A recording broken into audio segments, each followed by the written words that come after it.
Good afternoon, everyone. Um, Today we're going to talk about a few paragraphs of Dr. Jung's book, Answer to Job. And before we begin that, I have this cheery window for you to consider.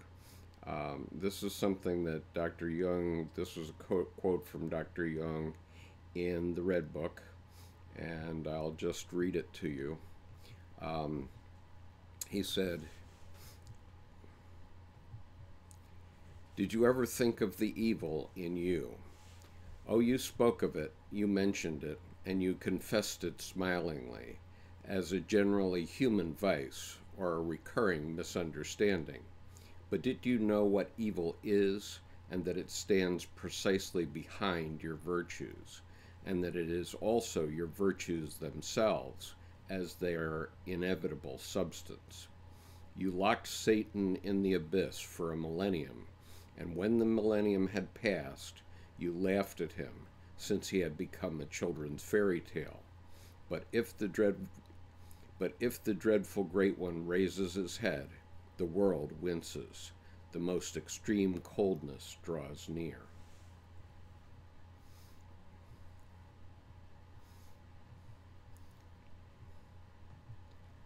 Obviously, Dr. Jung was in a pretty foul mood when he wrote that in 1915, because World War I was already gobbling up the youth of Europe, and people had forgotten what evil is. And he believed that that was because Christianity had pushed only the good. And so he felt very strongly that God has both a good side and an evil side. That was the genesis, actually, of Answer to Job, which he wrote 44 years later. So, without further ado, let me begin with the paragraphs. First of all, the first two paragraphs, 558 and 559, are the ones that were garbled in last week's transmission. And then we'll start out and it'll go through 568. We may be able to get farther than that, but this video will be at least set the stage for what we're going to talk about. I'm reading from Answer to Job by C.G. Jung, the 50th anniversary edition, paragraph 558 of volume 11 of the collected works of C.G. Jung. Should any of my readers feel tempted to add an apologetic only to the God images as we perceive them, he would immediately fall foul of experience, which demonstrates beyond any shadow of the doubt of the extraordinary numinosity of these images. The tremendous effectiveness, mana, of these images is such that they not only give one the feeling of pointing to something real, but make one convinced that they are actually express it and establish it as a fact. This makes discussion uncommonly difficult, if not impossible. It is, in fact, impossible to demonstrate God's reality to oneself except by using images which have arisen spontaneously or are sanctified by tradition, and whose psychic nature and effects the naive-minded person has never separated from their unknowable metaphysical background. He instantly equates the effective image with the transcendental X to which it points. The seeming justification for this procedure appears self-evident and is not considered a problem so long as the statements of religion are not seriously questioned. But if there is an occasion for criticism, then it must be remembered that the image and the statement are psychic processes which are different from their transcendental object. They do not posit it, they merely point to it. In the realm of psychic processes, criticism and discussion are not only permissible, but are unavoidable. Now, in this paragraph, Dr. Jung is pointing to something like the image of God touching Adam, which was painted by Michelangelo on the ceiling of the Sistine Chapel. That image doesn't purport to be a portrait of God touching Adam. In reality, it's only pointing to the metaphysical God. Paragraph 559. In what follows, I shall attempt just such a discussion, such a coming to terms with certain religious traditions and ideas. Since I shall be dealing with numinous factors, my feeling is challenged quite as much as my intellect. I cannot, therefore, write in a coolly objective manner, but must allow my emotional subjectivity to speak if I want to describe what I feel when I read certain books of the Bible, or when I remember the impressions I have received from the doctrines of our faith. I do not write as a biblical scholar, which I am not, but as a layman and physician who has been privileged to see deeply into the psychic life of many people. What I am expressing is first of all my own personal view, but I know that I also speak in the name of many who have had similar experiences. Dr. Jung was a medical doctor and psychiatrist, and he practiced for 6 decades. As such, he once said that he had interpreted 80,000 dreams and obviously understood all the levels of consciousness of the average human being. Paragraph 560. In this paragraph, Dr. Jung throws down the gauntlet of what he is going to address in the next 198 paragraphs of this book. Paragraph 560. The Book of Job is a landmark in the long historical development of a divine drama. At the time the book was written, there were already many testimonies which had given a contradictory picture of Yahweh, the picture of a God who knew no moderation in his emotions and suffered precisely from this lack of moderation. He himself admitted that he was eaten up with rage and jealousy, and that this knowledge was painful to him. Insight existed along with obtuseness, loving kindness along with cruelty, creative power along with destructiveness. Everything was there, and none of these qualities was an obstacle to the other. Such a condition is only conceivable either when no reflecting consciousness is present at all, or when the capacity for reflection is very feeble and a more or less adventitious phenomenon. A condition of this sort can only be described as amoral. So there you have it. Right here in paragraph 560, Dr. Jung is calling Yahweh out as amoral. Paragraph 561. How the people of the Old Testament felt about their God, we know from the testimony of the Bible. That is not what I am concerned with here, but rather with the way in which a modern man with a Christian education and background comes to terms with the divine darkness, which is unveiled in the book of Job, and what effect it has on him. I shall not give a cool and carefully considered exegesis that tries to be fair in every detail, but a purely subjective reaction. In this way, I hope to act as a voice for many who feel the same way as I do, and to give expression to the shattering emotion which the unvarnished spectacle of divine savagery and ruthlessness produces in us. Even if we know by hearsay about the suffering and discord in the deity, they are so unconscious and so ineffectual morally that they arouse no human sympathy or understanding.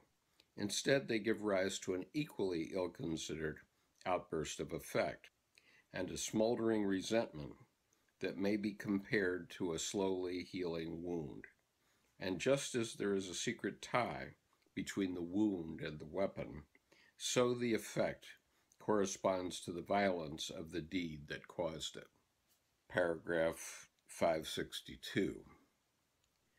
The book of Job serves as a paradigm for a certain experience of God, which has a special significance for us today. These experiences come upon man from inside as well as from outside, and it is useless to interpret them rationalistically and thus weaken them by apotropaic means. It is far better to admit the effect and submit to its violence than to try to escape it by all sorts of intellectual tricks or by emotional value judgments. Although by giving way to the effect, one imitates all the bad qualities of the outrageous act that provoked it and thus makes oneself guilty of the same fault. That is precisely the point of the whole proceeding.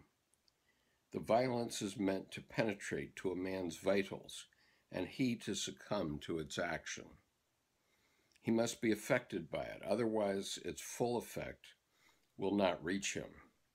But he should know, or learn to know, what has affected him.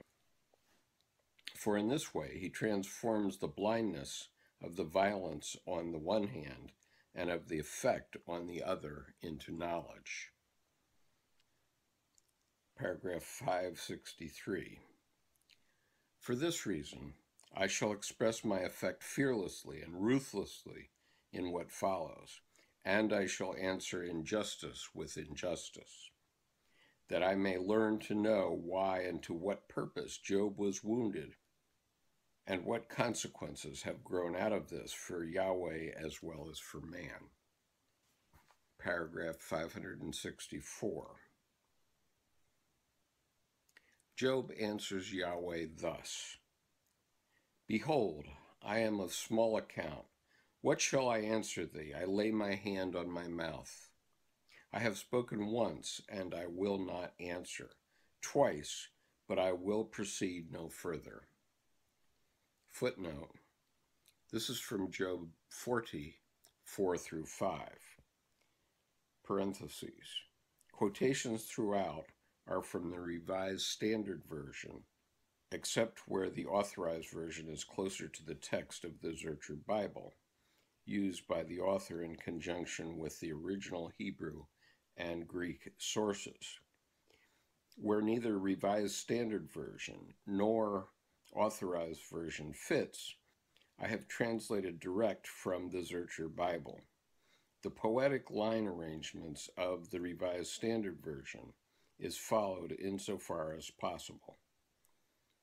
This is a note from the translator. This is translated by R.F.C. Hall. R.F.C. Hall was a wheelchair-bound man who translated the collected works of C.G. Jung for about 40 years, from German to English. Paragraph 565. And indeed, in the immediate presence of the infinite power of creation, this is the only possible answer for a witness who is still trembling in every limb with the terror of almost total annihilation. What else could a half-crushed human worm, groveling in the dust, reasonably answer in the circumstances, in spite of his pitiable littleness and feebleness? This man knows that he is confronted with a superhuman being who is personally most easily provoked. He also knows that it is far better to withhold all moral reflections, to say nothing of certain moral requirements which might be expected to apply to a god. I'm reading paragraph 566. Just a warning to my listeners, Dr. Jung could write extremely long paragraphs. Some of them later in this book go 2.5 or 3 pages. This paragraph 566 extends over a page. Yahweh's justice is praised, so presumably Job could bring his complaint and the protestation of his innocence before him as the just judge. But he doubts this possibility. How can a man be just before God? If I summoned him and he answered me, I would not believe that he was listening to my voice. If it is a matter of justice, who can summon him? He multiplies my wounds without cause. He destroys both the blameless and the wicked. If the scourge slays suddenly, he will laugh at the trial of the innocent. I know, Job says to Yahweh, thou wilt not hold me innocent. I shall be condemned. If I wash myself never so clean, yet shalt thou plunge me in the ditch. For he is not a man, as I am, that I should answer him, and we should come together in judgment. Job wants to explain his point of view to Yahweh, to state his complaint, and tells him, thou knowest that I am not guilty, and there is none to deliver out of thy hand. I desire to argue my case before God. I will defend my ways to his face. I know that I shall be vindicated. Yahweh should summon him and render him an account, or at least allow him to plead his case.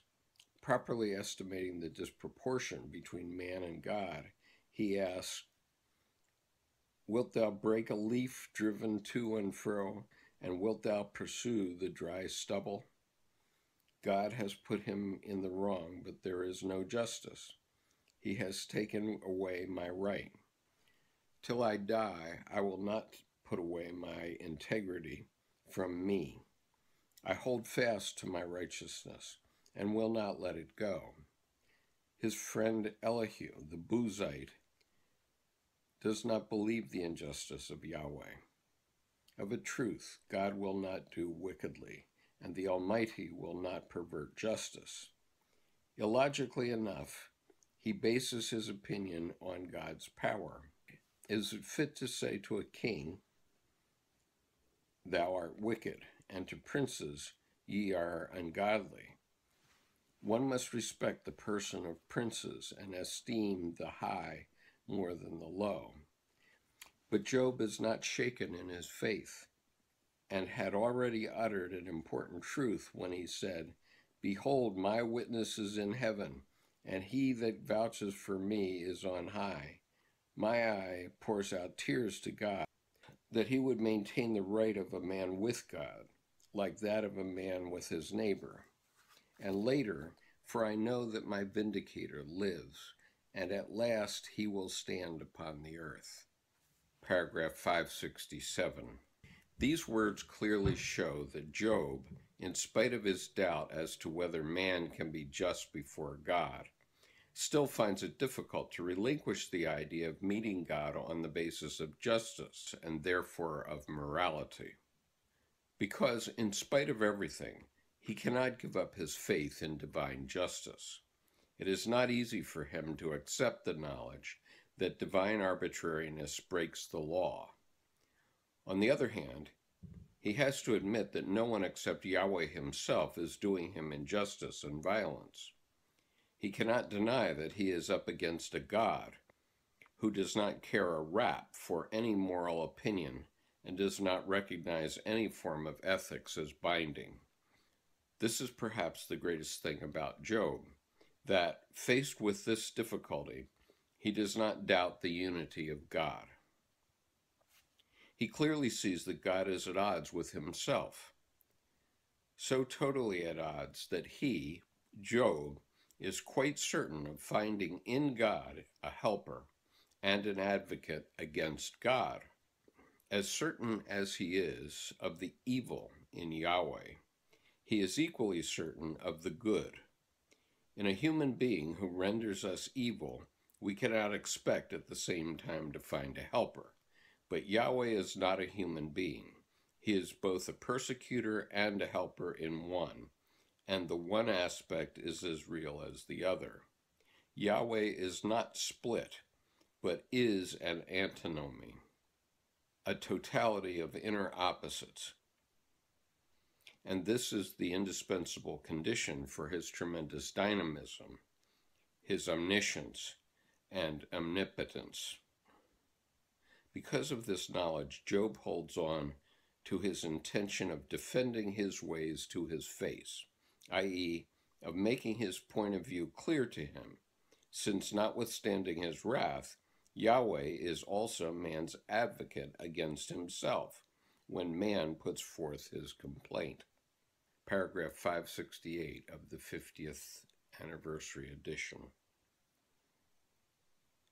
One would be even more astonished at Job's knowledge of God if this were the first time one were hearing of Yahweh's amorality. His incalculable moods and devastating attacks of wrath had, however, been known from time immemorial. He had proved himself to be a jealous defender of morality and was specially sensitive in regard to justice. Hence, he had always to be praised as just, which, it seemed, was very important to him. Thanks to this circumstance or peculiarity of his, he had a distinct personality, which differed from that of a more or less archaic king only in scope. His jealous and irritable nature, prying mistrustfully into the faithless hearts of men and exploring their secret thoughts, compelled a personal relationship between himself and man, who could not help but feel personally called by him. That was the essential difference between Yahweh and the all-ruling Father Zeus, who in a benevolent and somewhat detached manner allowed the economy of the universe to roll along on its accustomed courses and punished only those who were disorderly. He did not moralize, but ruled purely instinctively. He did not demand anything more from human beings than the sacrifices due to him.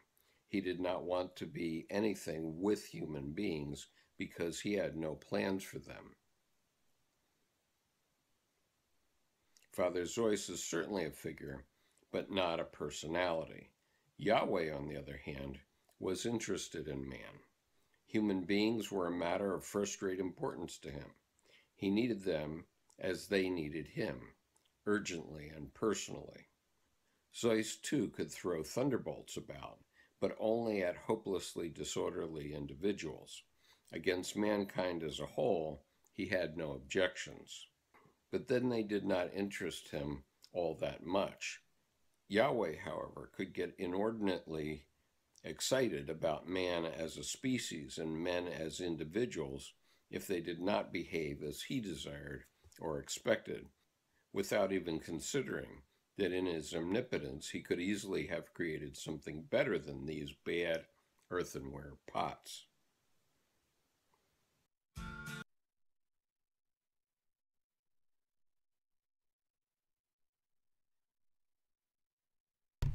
So I put the chat up on the screen.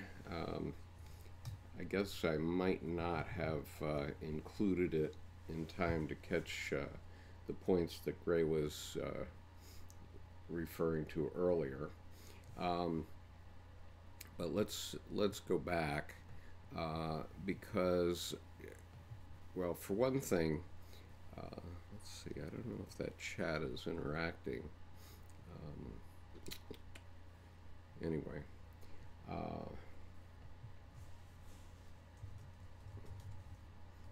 me just check this chat. No, it doesn't seem to be, so I'm going to take it off the screen. Sorry. I failed to get that organized in time for today, for our discussion. But in any case, first of all, I wanted to talk about numinous events. And I had one that really affected me. If you saw one of my videos that I published earlier today, you might know about it. But basically, it was an experience I had in the chapel at the U.S. Naval Academy a while back, maybe about a year and a half ago, I guess. And in that experience, I was I was very depressed this particular day. And so I went into the Naval Academy, and in the central part of the Naval Academy, it's of the Naval Academy Chapel, which is called the Cathedral of the Navy. It's quite a large building. It seats about 2,000 people. And up where the cross is in front of the pulpit, there are sideways facing pews, which one of them faces this beautiful stained glass window that was done by Tiffany. And so I was very depressed this particular morning. I went into the chapel. There was no one there. It was pretty dark in the building. There weren't any of the major lights on in the building. And I went up to the pew and sat down, and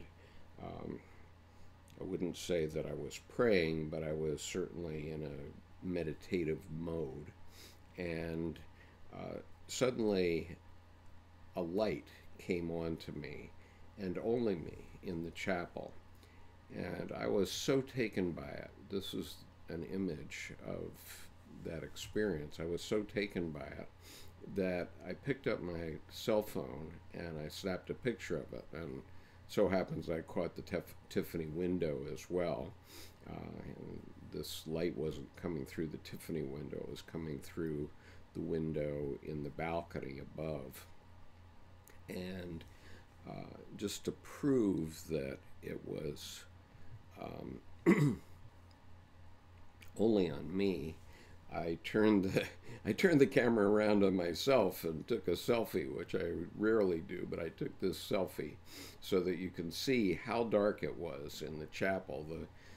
Someone in the past has told me that that gold thing behind me looks like a creature that's about to eat me or something like that, a gorgon or something.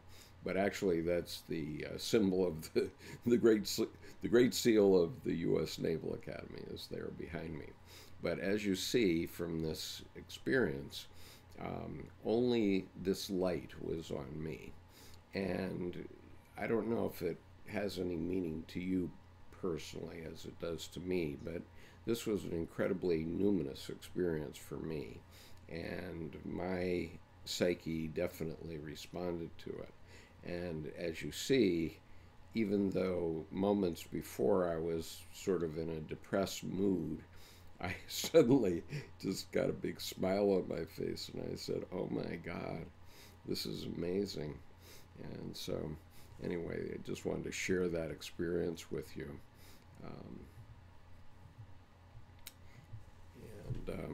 So anyway, going over to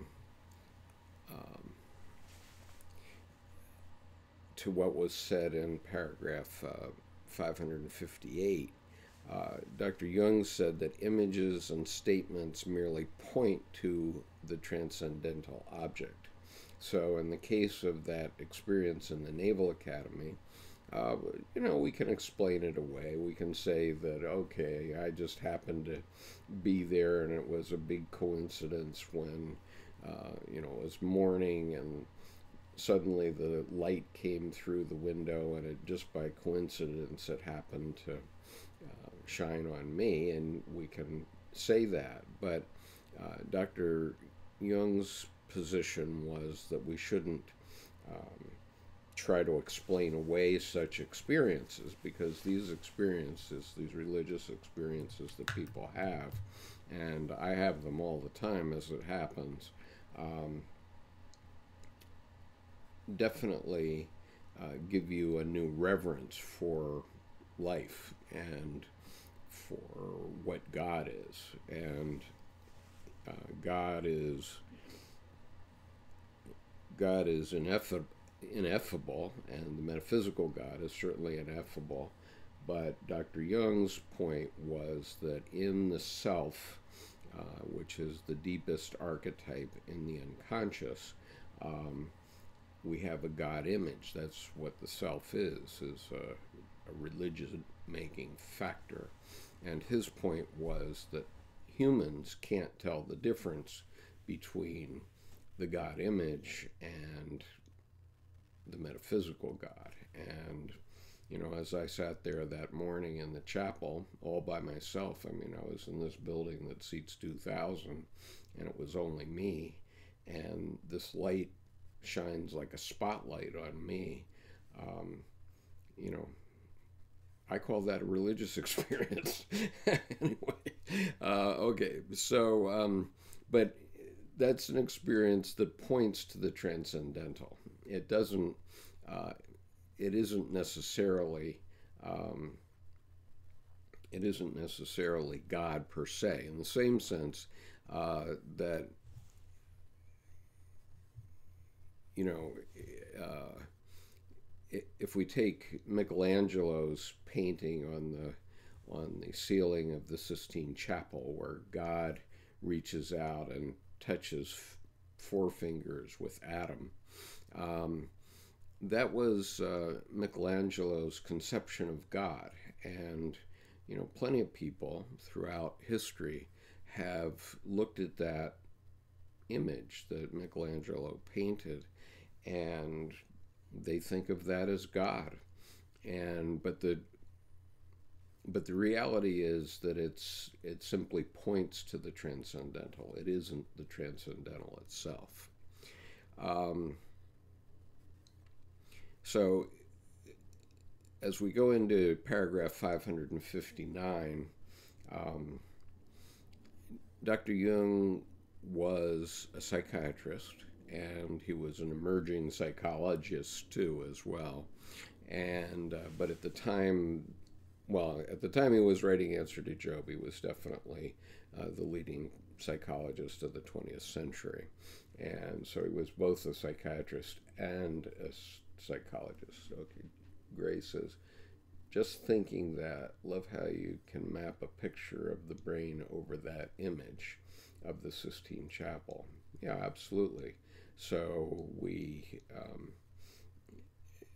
you know, and there were many such images around the world, and for different people, they all point to the transcendental. But nobody's going to say that an image of the Buddha or of Ganesha or of Shiva or whatever is in fact Buddha or Shiva or Ganesha, or even Christ hanging on the cross in a Catholic church. That isn't Christ. That points to the transcendental, or to the transcendent, but it isn't the transcendent per se. And what Dr. Jung was doing in this entire book is doing a psychological analysis of this historical story, and in connection with the developments of the human psyche over a period of 2,500 years, keeping in mind that Job's literal time in history was approximately 500 BC. Now, keep in mind, I looked this up and found that the population of the Earth in 500 BC was about 100 million people. So there were a lot of other people thinking things at that time, but we mainly only have this story of Job to point back to in Western civilization. But Dr. Jung is analyzing Job's experience as it comes down to us through the Bible, in psychological terms. And throughout this Answer to Job book, what we have is exactly that. And to the extent he puts himself into the story of Job, he's doing that metaphorically. And what he intended was for it to only reach those who could understand what he was saying. And part of that was his father was a pastor, and he had 7 uncles and grandfathers, etc., who were Swiss Reformed pastors. And he was brought up in the church. He got away from it after his first communion. His father trained him for first communion, and he went to the ceremony, and it did nothing for him. And he literally did not go back to church again, except when he himself was married, and when when his funeral was, because he felt that the church had left him behind. But that didn't mean that he didn't have an experience of God, and that he knew that God was real, just as Job did. And so he's explaining in 559 that he's coming to terms with the religious traditions. Then he talks in 560 about the book of Job being a landmark in the divine drama. So what he means by this is that in the development of humanity, there has been a divine drama going on in the unconscious that most people don't have a clue about. And that divine drama washes back and forth in various ways. But what Yahweh recognized was his opposites, and here he's recognizing that Yahweh was amoral. Okay, he wasn't immoral, he was amoral. There was no morality about Yahweh, and there's no morality in the ineffable. If a meteor comes and destroys your city tomorrow, that can be interpreted from the point of view of the unconscious as an act of God that some could call evil. But the ineffable doesn't make good and evil decisions. God needs man for these issues of morality. And so what Jung is talking about is he's saying that he wants to speak for many people who feel the same as he does. And let's see, he says, just as there is a secret tie between the wound and the weapon, so the effect corresponds to the violence of the deed it caused. Now, and in paragraph 562, he's talking about the experience of God, which is what I was talking about in my Naval Academy Chapel experience. And he says it's far better to admit the effect and submit to its violence. Now, that comes down, and on several other videos, I've provided a link to Edward Edinger's two lectures, one called Encounters with the Greater Personality, and the other called A Myth for Modern Time, Individuation, A Myth for Modern Times. And Dr. Edinger makes the point in those two lectures that that the point of Jungian analysis is to have you have an experience of God. And by that experience, he's talking about something like my Naval Academy experience, where an actual religious experience occurs. Now, in my opinion, we all have these experiences, but most of us are not attuned to them, and we don't realize that they're happening to us. But I happen to be attuned to them, so I'm aware of them all of the time. And I've actually caught two live on video that you can see. I created a playlist, I think, called Breakthroughs to the Unconscious, or something like that. And in there you can find some of the references that I've caught on video of my experiences, and in fact two of them that were very real to me. And you can see the emotion that comes over me when I realize what's happened to me. I had similar, I do have similar emotion with respect to the Naval Academy experience.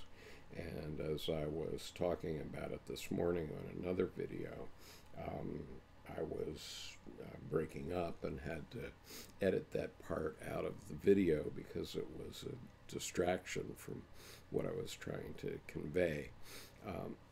But Dr. Edinger's point is that the objective of analysis is to give you that experience, and that experience is described very thoroughly in the Encounters with the Greater Personality lecture. And it turns out we did one session of our reading group on Alcoholics Anonymous, and what we found as we read through this book, which is about Carl Jung's relationship to Bill W., who was the founder of Alcoholics Anonymous, is that that's one of the fundamental things that Alcoholics Anonymous itself is doing, that laymen are helping other laymen to have an experience of God. And one of the things that Edinger says is that if he says after 35, if people are in analysis, there's no cure unless they develop a religious attitude toward life, and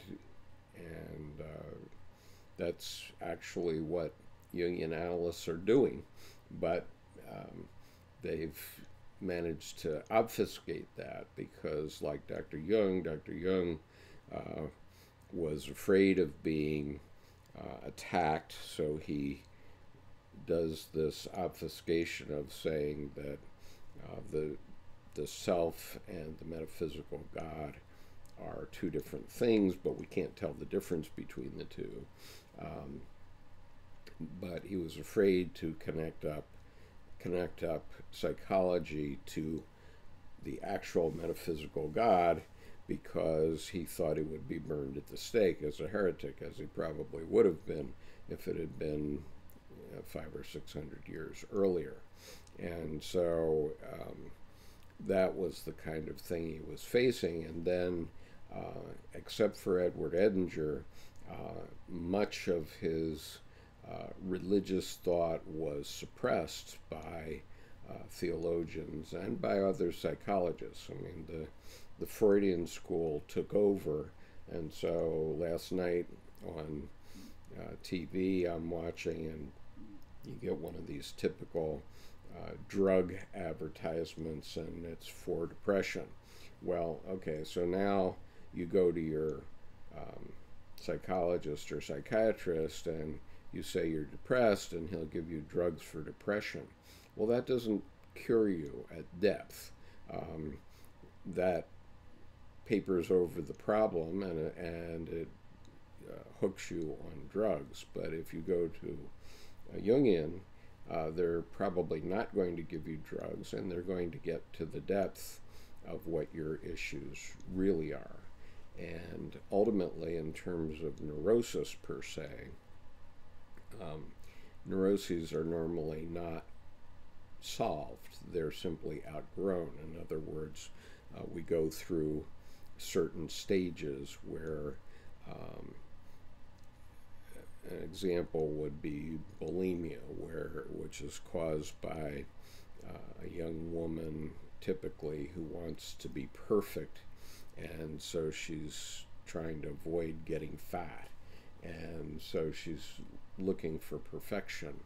And what Marion Woodman pointed out was that we have to have wholeness, and perfection is sort of a masculine tendency, which, if carried too far, can be quite damaging. And so apparently the solution to this perfection is to get into life in various ways. I'll be delicate about that.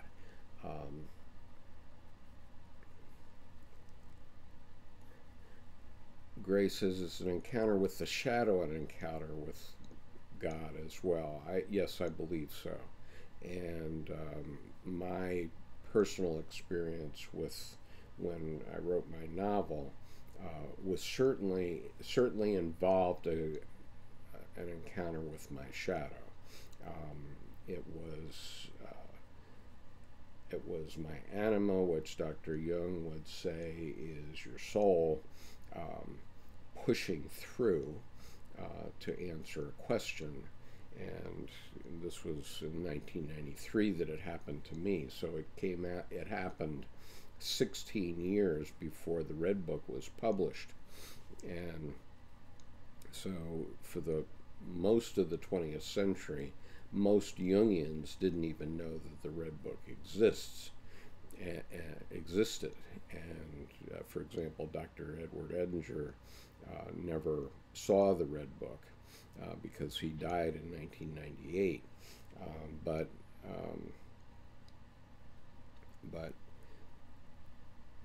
I had this experience which was activated by my anima, but in the course of going through that experience, there were many dark things that occurred, and that was a shadow experience, and it was obviously part of my own individuation, but it also reflected the individuation of the feminine, or my feminine side, because the character begins at age 15 as a young Japanese woman who's sold to the mob to pay a debt, and later on in her 40s and 50s she becomes the first woman prime minister of Japan, and then the book ends when she's 75. And so it covers a period of 60 years, and it goes through typically all of the psychological events that women go through in terms of maturity. Now, how did I know what women go through? My wife was given a book called Women Who Run with the Wolves, which was a bestseller back in the early 90s. And that's by a Jungian analyst named Clarissa Pinkola Estes. And in that book, there is a story called Vasilisa the Wise, which is about women's individuation and the capture of intuition. At the end of that story, there is a 9-step process that women need to go through in order to individuate through that stage, and I simply adopted that roadmap as the structure for my novel, although if you read my novel you probably would have no idea that I had done that, but fundamentally that's the story of my novel. But Dr. Estes never mentioned any shadow elements, and the shadow elements certainly came through in the form of intense erotica. And so when I finished that novel, I was basically forced to write it, not by my conscious mind, but by my unconscious mind.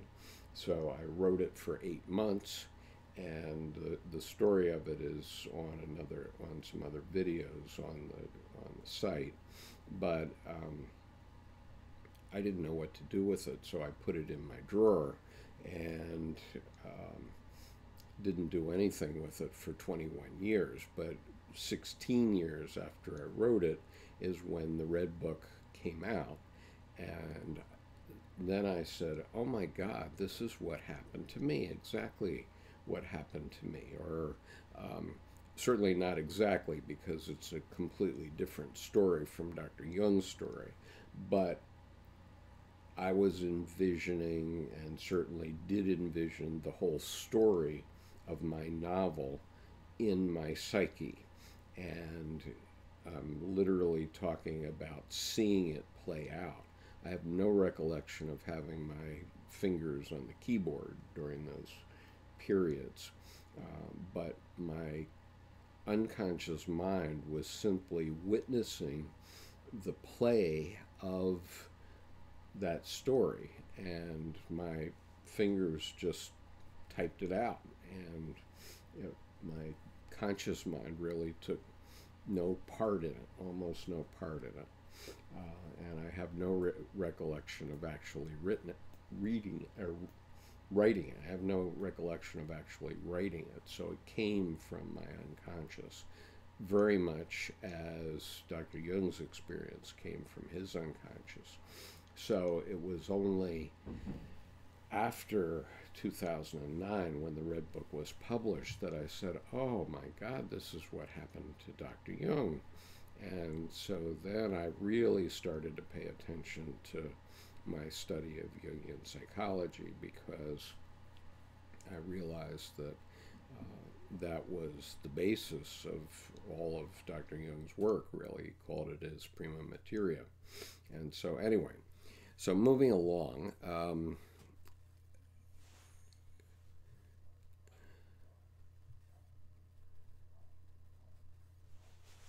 so why and for what purpose was Job wounded? Well, Yahweh at that time, this unconscious factor, was amoral, and he was just playing with Job, and it was not unusual for the gods that were around at that time that people were talking about. The Greek gods were certainly around, because so even before Christ, the Greek gods were very active in that part of the world. And so at Ephesus, there was a huge temple to the goddess Diana. And you can look at Acts 19, I think, in which Paul has a run-in with the notary public, the Roman official in Ephesus, and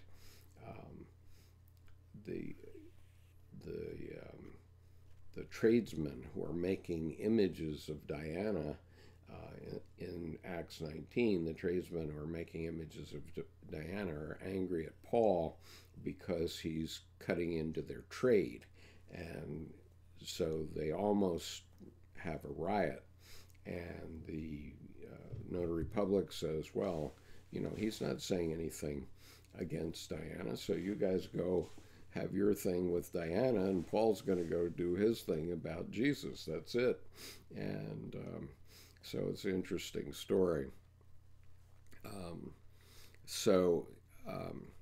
So anyway, Job is in the immediate presence of the infinite power of creation. Now, how that played out, we don't know. It could have been the type of experience that both Dr. Jung and I had, where he sees it all in his imagination. But certainly his bad fortune, and all of us have bad fortune from time to time, his bad fortune wasn't in his unconscious. It was conscious bad fortune. However, he knew, Job knew, that he could petition to God's good side to lighten up, and finally he did. That was the end of it. But he, obviously was trembling, but Job understood that God was expected to be moral by humanity at that time. And, to this day, obviously Christianity, by emphasizing the good, expects God to be moral. But the reality is, I mean, if you look at the 20th century, there were Christians on both sides of World Wars I and II, and 175 million people were killed in wars. A lot of them were Christian. So, obviously God has a wrathful side as well as a good side, and that can't be denied. At this point, looking back on the evil of the 20th century, we have to say that, as Dr. Jung did, that evil is a great power. So anyway, this is the point that Dr. Jung is making in paragraph 566, which is that Yahweh destroys both the blameless and the wicked. And he's not a man, and there is no justice per se. But Job holds fast to his righteousness, and he will not let it go. And that's a unique feature of human beings, that at least some of us, obviously that's what made creating civilization possible, is that some of us can be righteous, and righteous no matter what happens. And Job was certain to find an advocate in God. And one of the points that Dr. Jung is making is that Yahweh is an antinomy, which means that he has both good and bad sides, and that's essential, because without having both, then you don't have any psychic energy. And this morning, I published a couple of videos reading from Nancy Frelati's essay, which is in this book, Jung's Red Book for Our Time. And I published early this morning, and then a little later this morning, I actually published 3 different excerpts from Nancy Frelati's essay in that book. And you can see how she emphasizes that we have to understand this dark side of ourselves, and that without having that dark side, there's no psychic energy, nothing happens. And it's only because of that dark side that anything happens. And, you can think of it, I mean, for men, let's say, we can always think of how we met our wives and how we ultimately persuaded them to have sex with us, for example. I mean, in most cases these days, I believe most people do have premarital sex. And so that, at least up until 40, 50 years ago, was completely verboten. And yet that's what got our motor running. So that's where the psychic energy came to get something to happen. It certainly happened in my life, where I had been married for 17 years. I had 3 daughters, and I met my current wife now 31 years ago, and she and I we believe we were one of the very first couples to meet online and marry. We met online in August, literally August 22nd, 1985, which was about 10 years before the World Wide Web even got started. It was just email networks back in those days. And we communicated for 4 months, and after 4 months, I moved out of my home with my ex-wife and moved in with her, and it took 3.5 years before I had a divorce so I could marry my current wife. Now, obviously, there was lots of shadow at work in that process, But that's where the energy came from to give me the strength and give my wife the strength to even see it through. So Grace says, Christ said to be perfect as your Father in heaven is perfect. How do we interpret that through the lens of Yahweh we read here? Well, it comes up later in answer to Job, but basically what Dr. Jung is saying is that after after the Job story, Yahweh, now we're talking about psychologically, Yahweh had to have a closer connection to man, and mankind wasn't going to accept a God that was so arbitrary in the way he was dealing with humans.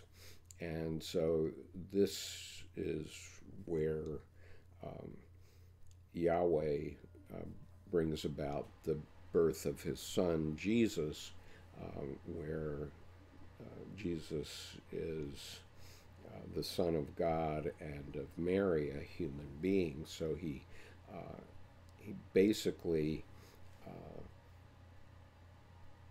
makes himself acceptable to what later became Western civilization by toning down his amorality. And he did that by having a son who was half a human. Now, the problem that we get into later on is that because Christ was half human and half God, in terms of what God is to humanity, Jesus doesn't really represent that. Jesus is a God, and he's, the Father, the Son, and the Holy Ghost, and so he's not really a standard human. But that's a different topic for much later in the book. So yes, Gray, Yahweh is evolving. Darwin strikes again. I think that's fair enough, and certainly Darwinian thought was prominent at the time that Dr. Jung was alive, from 1875 to 1961, and so the fact of the evolution of the psyche was, I have no doubt, it was very much on Dr. Jung's mind. And later on here we get to the point where God needs man because we are the manifestation of God. And that's the ultimate message, is that God isn't out there, okay? We keep projecting him out there, but God isn't out there. God is in here. God is in our heart. And the same with evil. Darth Vader isn't a creature that we can fight with a lightsaber.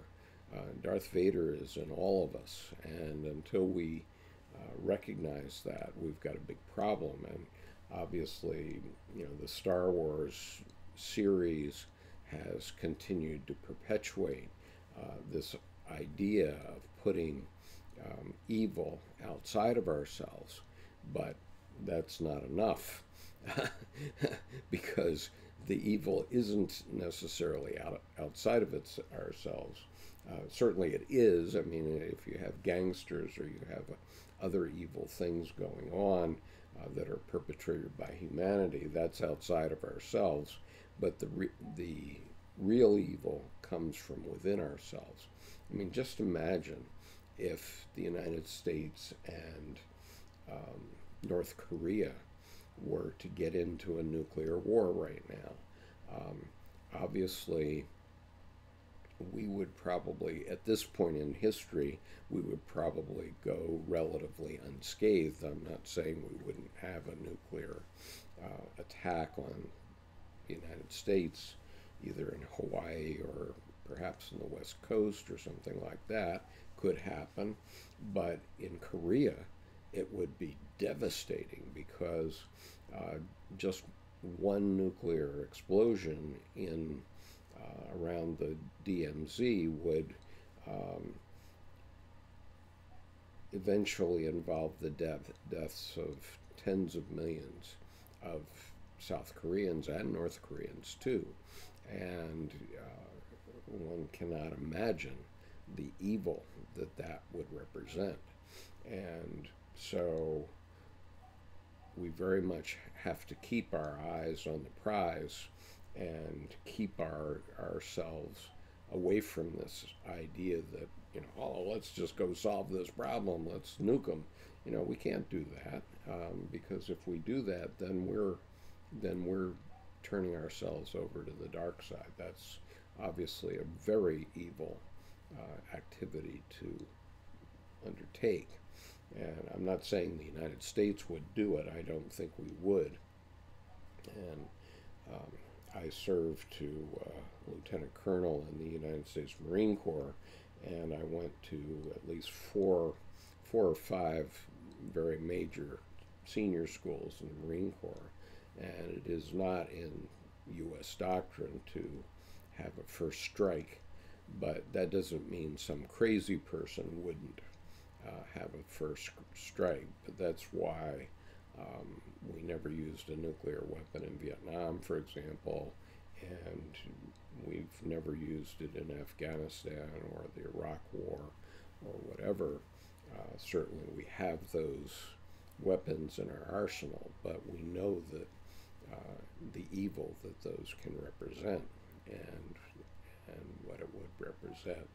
And the problem is, once evil gets going, it can infect all of us in a psychic epidemic, which is what happened in Germany. And until it is destroyed root and branch, you can't get rid of it. So, I mean, just imagine what Germany was like, or Japan was like, at the end of World War II. It happens that I went to high school in Japan, and the building in which I went to high school was, during the war, was a hospital. So it had a big red cross painted on it. It was a stucco building. It was made of concrete, and it was the only building left standing in Yokohama at the end of World War II, the only building. And Yokohama and Tokyo were not bombed, and there are haunting pictures of the Japanese Diet building at the end of World War II with nothing but rubble around it. That's the parliament in Tokyo. And so the Diet and the Imperial Palace were not bombed, but the rest of Tokyo was totally destroyed. And the same with Germany, although we didn't use nuclear weapons in Germany, all the crockery was destroyed and had to be completely rebuilt from the ground up. And so only when the evil was destroyed root and branch could people go back to living a normal life. And maybe 80%, 90% of the Japanese and the Germans would have preferred to have done that in 1938, let's say, but they didn't, because evil had control of them. Let's see.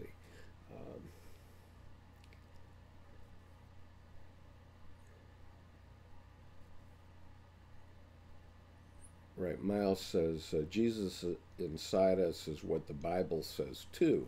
Seek and you shall find.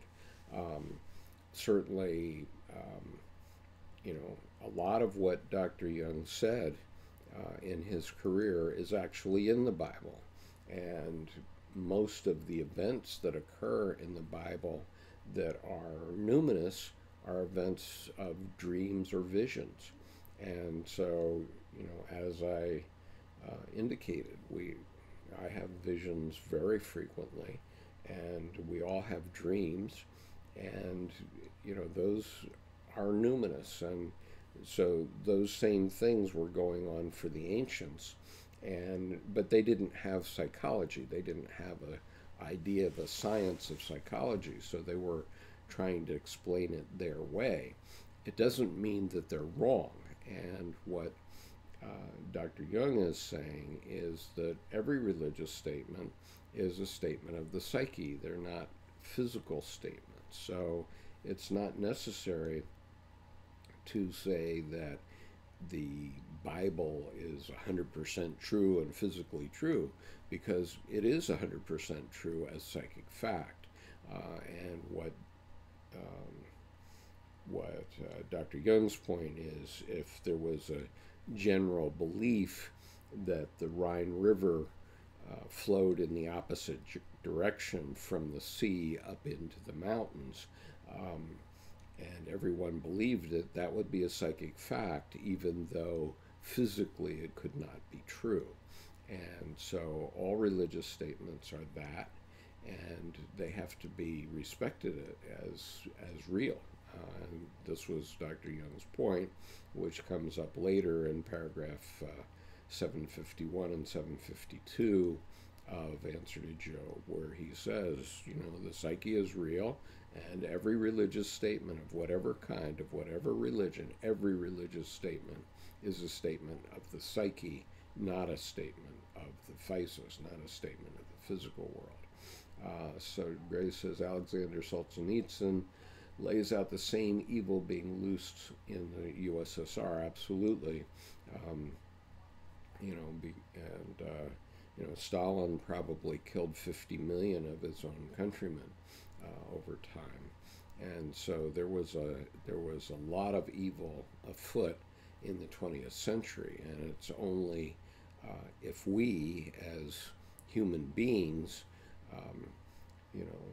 the ineffable metaphysical God, it is indifferent to good and evil, and it's we human beings that have to decide between good and evil. And as I indicated, having a war on the Korean Peninsula would surely be evil, because whatever the excuse that was used to do it, it would surely kill tens of millions of people in the Korean Peninsula, if not others in the United States as well.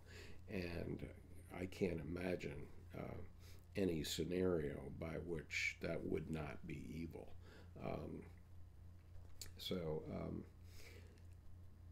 Miles says, Jesus saying, be perfect, was before the cross, and he was living under all 613 laws. After the cross, it is finished.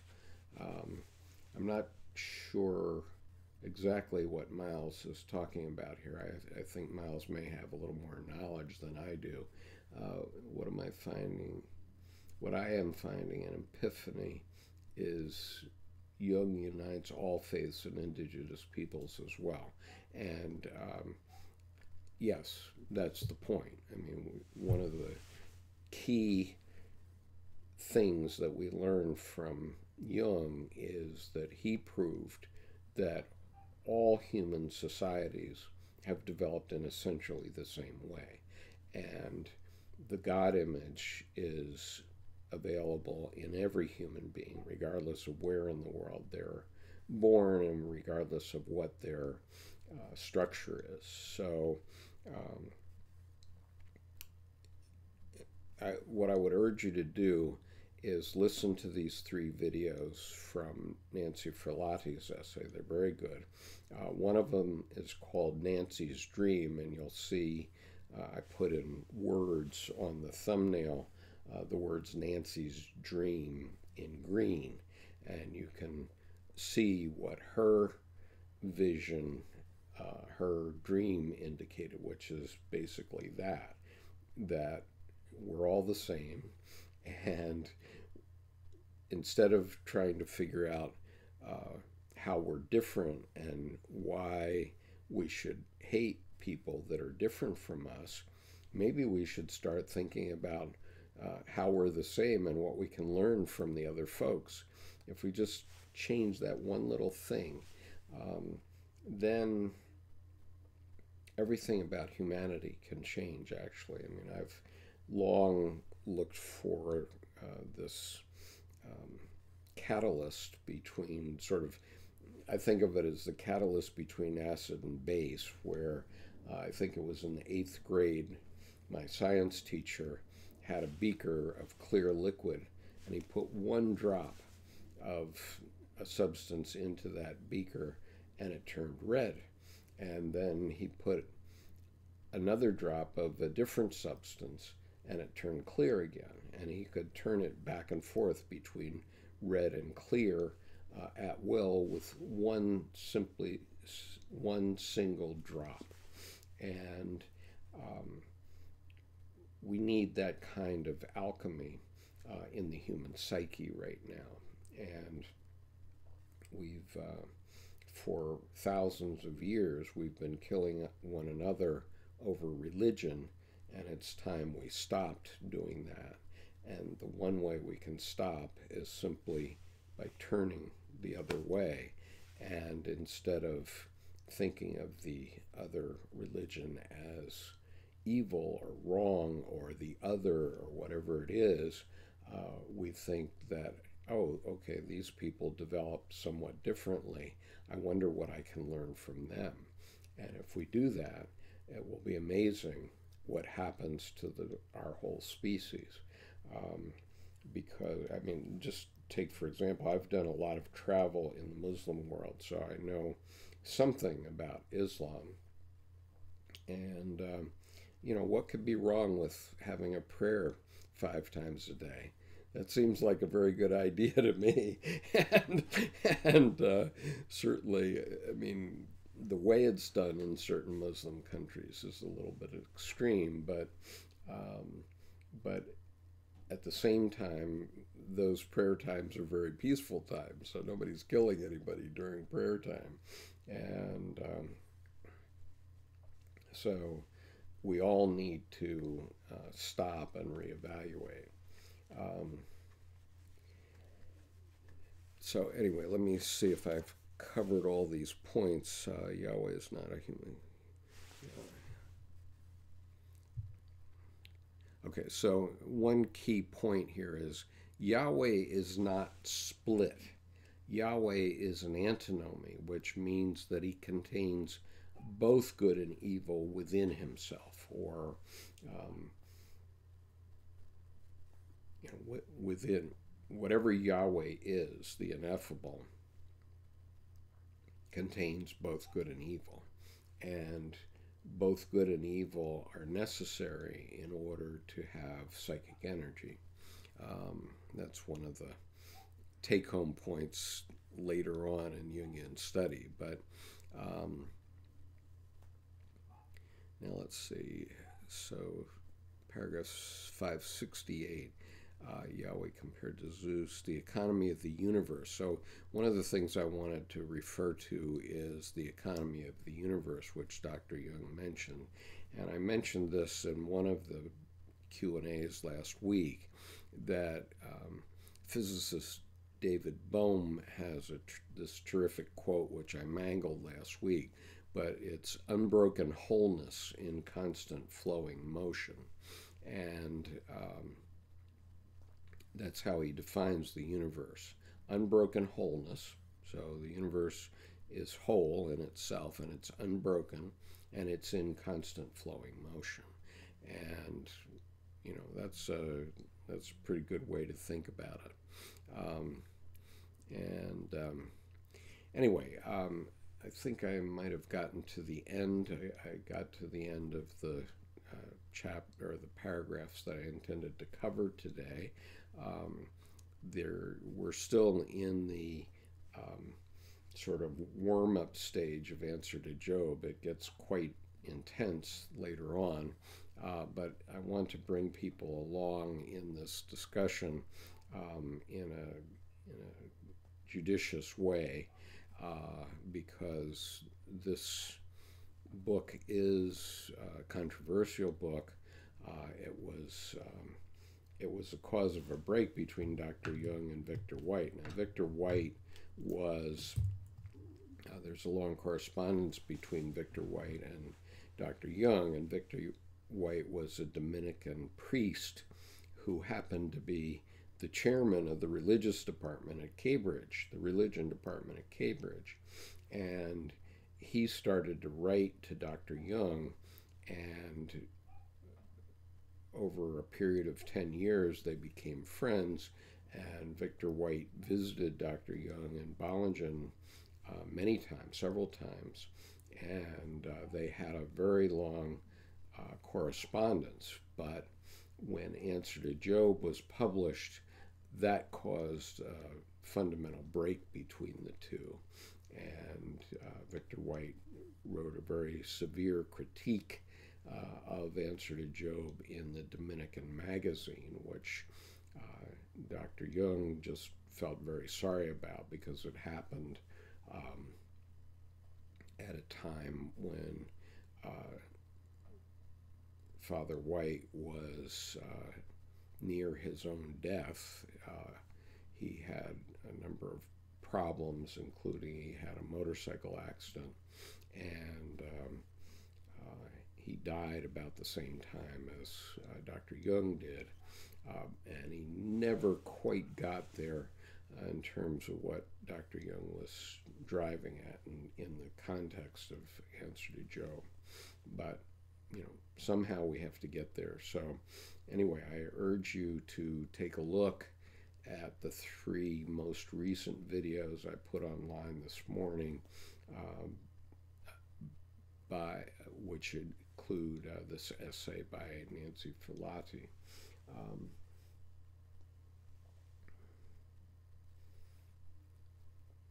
Miles says he sent me a YouTube of Leroy Little Bear. Oh, yes. I saw that, and thank you. Miles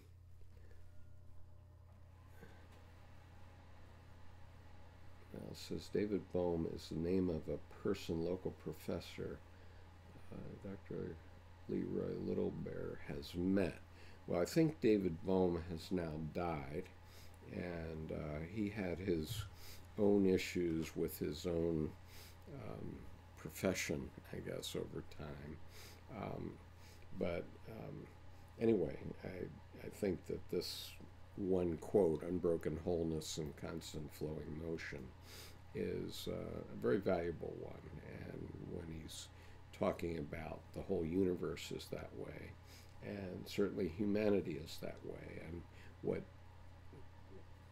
is the point, one big point that is made with this book, which I highly recommend that you take a look at, Jung's Red Book for Our Time, Searching for Soul Under Postmodern Conditions.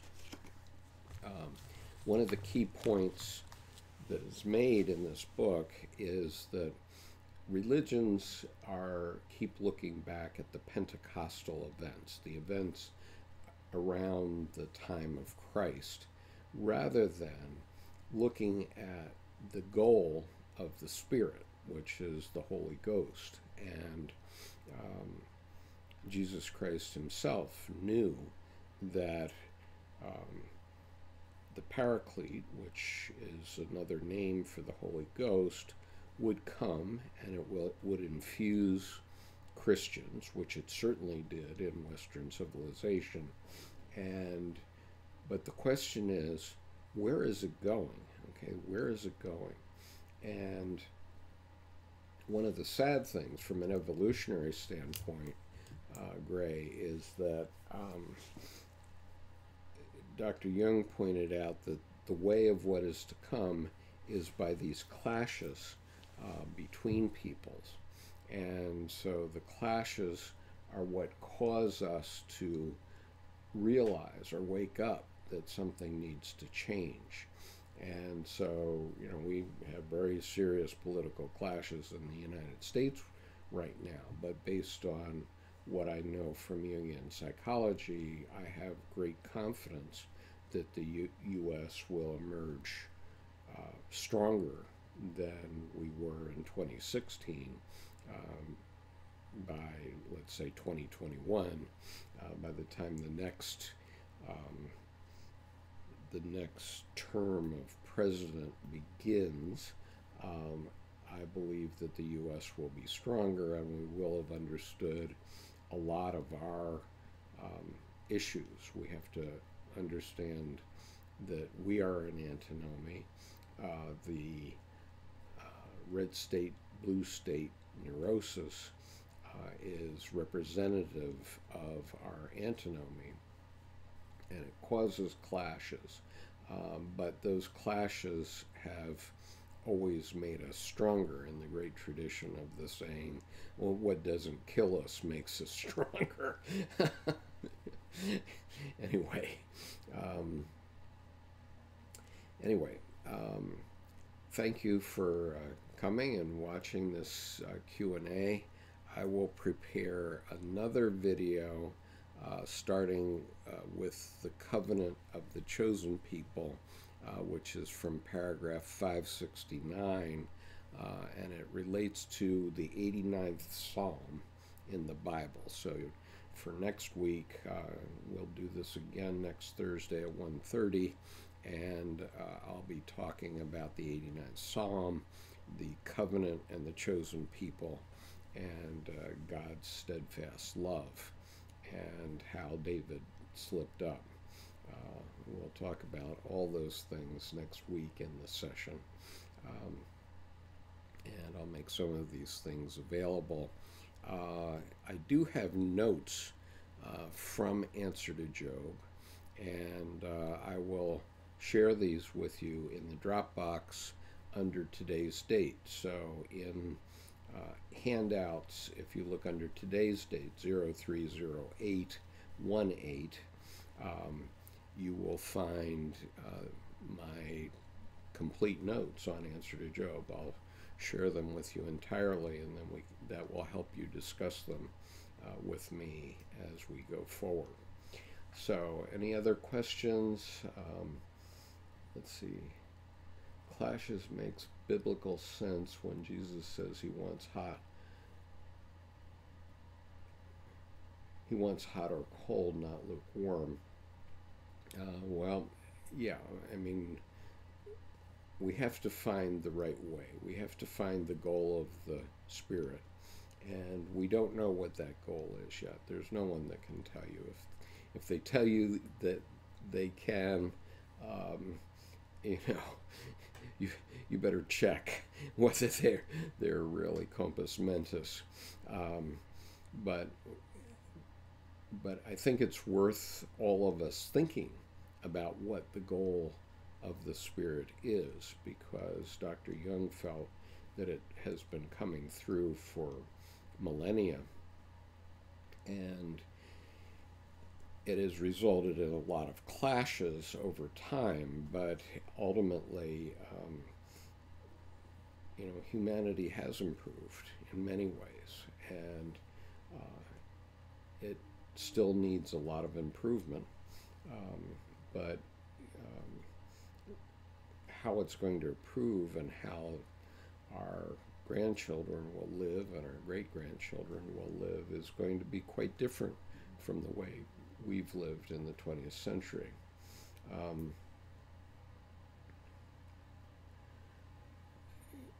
Gray says, after Answer to Job, do you think I will be prepared enough to encounter the Red Book? Well, let's put it this way, Gray. First of all, I don't know how much you've studied Dr. Jung's work, but Answer to Job,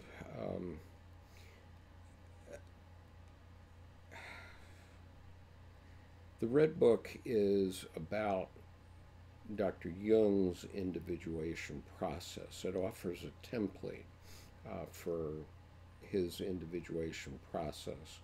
I've already read several important passages of the Red Book into the site, and I've been reading along with it parts of the various essays that are in this book, where Jungian analysts are explaining it. as long as you understand that the Red Book represents Dr. Jung's own experience, his own path, and it is not intended to be your path, I think you will find it very interesting.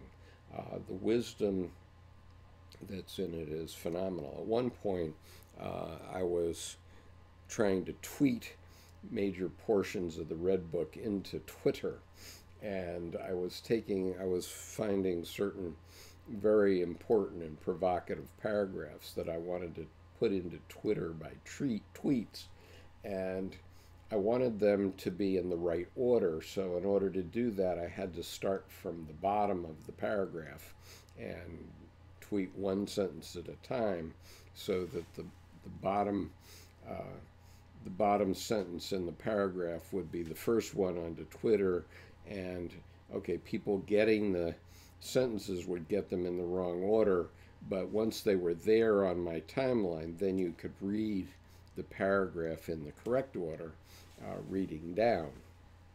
And so I was actually tweeting out these sentences backward, and what I found out was that the wisdom in those paragraphs made absolutely every bit as much sense read backwards.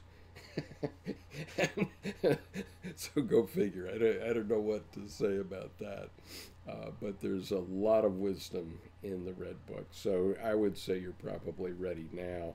I urge you to take a look at this Jung's Red Book for our time. It's too bad that Edward Edinger didn't live to do lectures on the Red Book, but unfortunately he died 11 years before it was published, so he didn't do that. Okay, so the plan is to continue on with Answer to Job. Read Answer to Job at your own pace. The entire book I've read into the channel, so you can either listen to my reading of it, or you can go out and get a copy of it. You don't have to wait for me.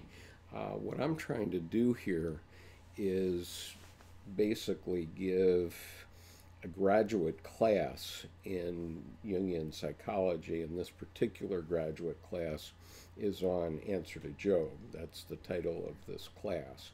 And so I will, for the next few weeks, carry on with the various paragraphs and answer questions people have. But, there's so much in his oeuvre that, you can't go wrong. And, all I would say is about the Red Book is that, it wouldn't be where I would start with Jungian psychology, because you might not quite appreciate what it is, and you might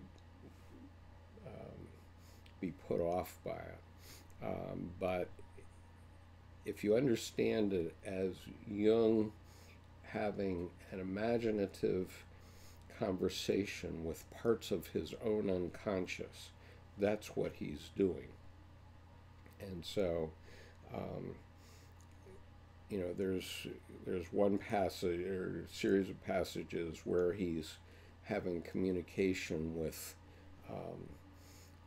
Elijah, who's a wise old man, Salome, who's a beautiful but blind young woman, and a snake.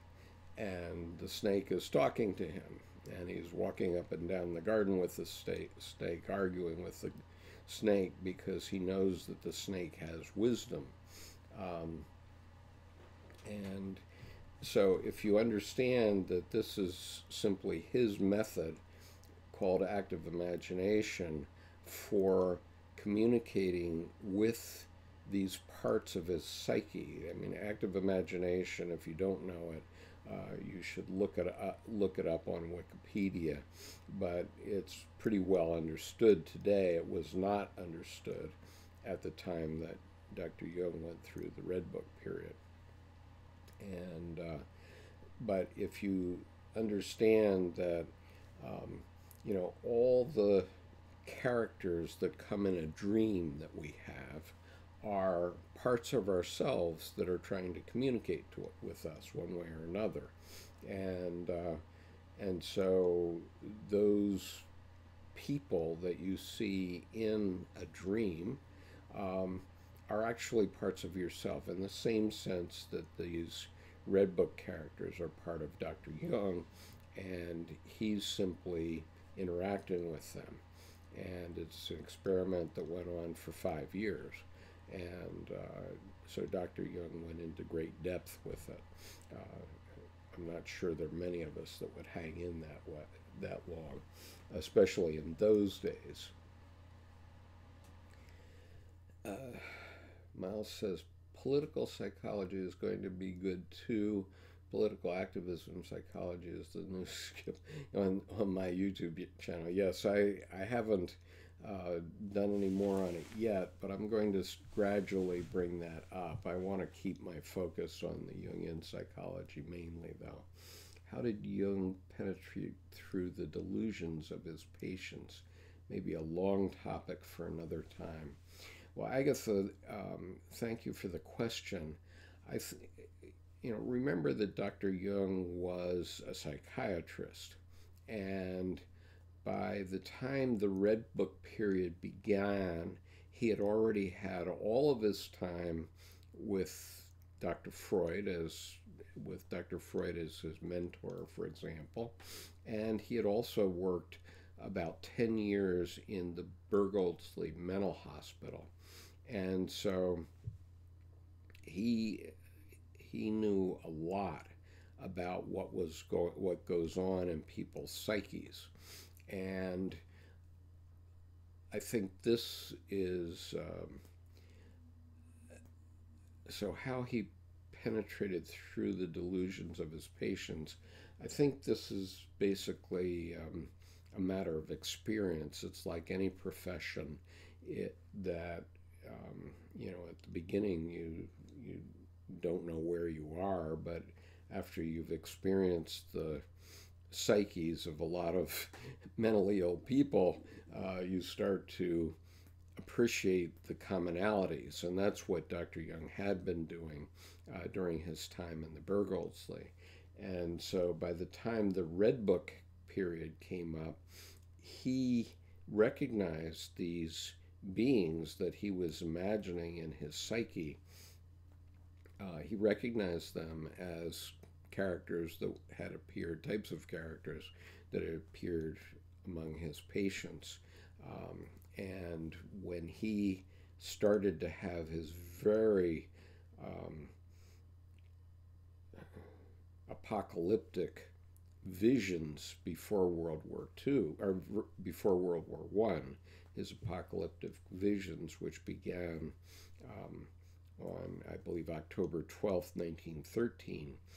He had 5 of these visions between October 1913 and the beginning of World War I. And because those were coming involuntarily, in other words, he wasn't seeking to drop into his unconscious, but they were just coming to him and happening, he actually thought that he might be encountering a psychosis of his own.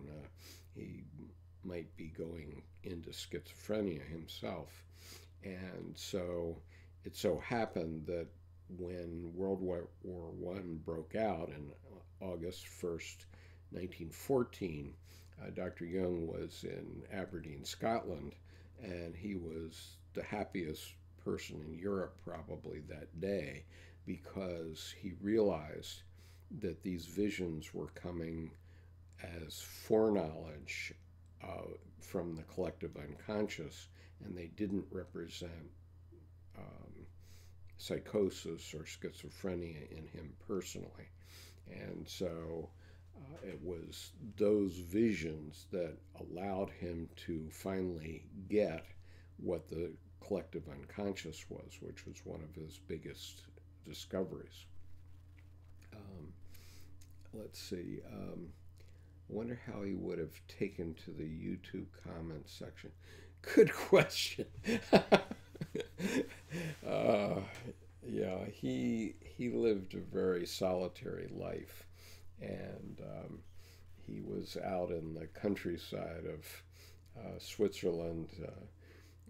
Some people have joked he lived a 40-year vacation. He married a rich woman and had the time to go think and write. And it wasn't that easy. I mean, he said he analyzed 80,000 dreams in his lifetime, he estimated. And he had an active psychology practice for many, many years at his house. And so I don't think that that's easy.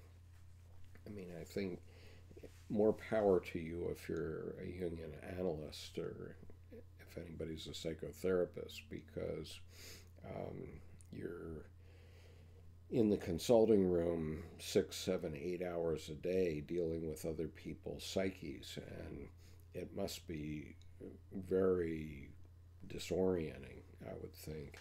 And one of the things that Dr. Jung insisted on, and which applies to all Jungian analysts at least, is every analyst has to have their own analyst. Back in the old days when James Hillman was doing lectures, and others were doing lectures that I was listening to,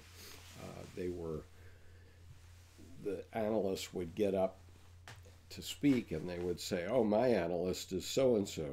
I'm James Hillman and my analyst is so and so." So everybody knew whose analyst was the person that was speaking. So it's a very difficult thing, and how it would have come out differently, surely it would have, if the internet was the way it is today. But by the grace of God, we have his 20 volumes of collected works, maybe because it wasn't that way in his lifetime. Miles says, what's the difference between a psychiatrist and a psychologist? A psychiatrist is a medical doctor, and he's dealing with medical disease and defect, things like psychosis and schizophrenia. A psychologist is maybe dealing peripherally with those things, but typically is not issuing drugs, I think, but I may be wrong about that. But a psychologist is basically talking you through some issues that you may have and helping you to see things differently, whereas a psychiatrist is a medical doctor that's dealing with actual physical impairment, mental health impairment that is physical in nature and is not simply something that's going on in the psyche per se. I think that's a poor discussion of it, but that's more or less what I understand about it. I need to drop off, so I'll see you all next week, Thursday at 1:30, and I will announce it after the group session on Monday night. Our next public live broadcast will be Monday night at 8 p.m. Eastern Standard Time, which is our regular Jungian group meeting. If we haven't had as many people coming as we did when we were in the restaurant, that's partially because of my recuperation from surgery, and so we've been limited to be at my house. So if there are no people in the room with me, I'll still conduct a Jung reading group meeting with all of you or whoever's online on Monday night. So that's 8 p.m. Monday evening, and I'll have that as an announcement on this link, the link that you're on, is the permanent link for this channel. And so anytime there's a public live stream, it will be at this link. And so I'll be announcing the Monday night meeting next, and then after the Monday night meeting, I'll announce next week's Thursday discussion about Answer to Job, and we'll gradually get into the weeds. So far, we're sort of in the preliminaries of what Dr. Jung was talking about. But anyway, I'll look forward to seeing you next week. And thank you all for coming.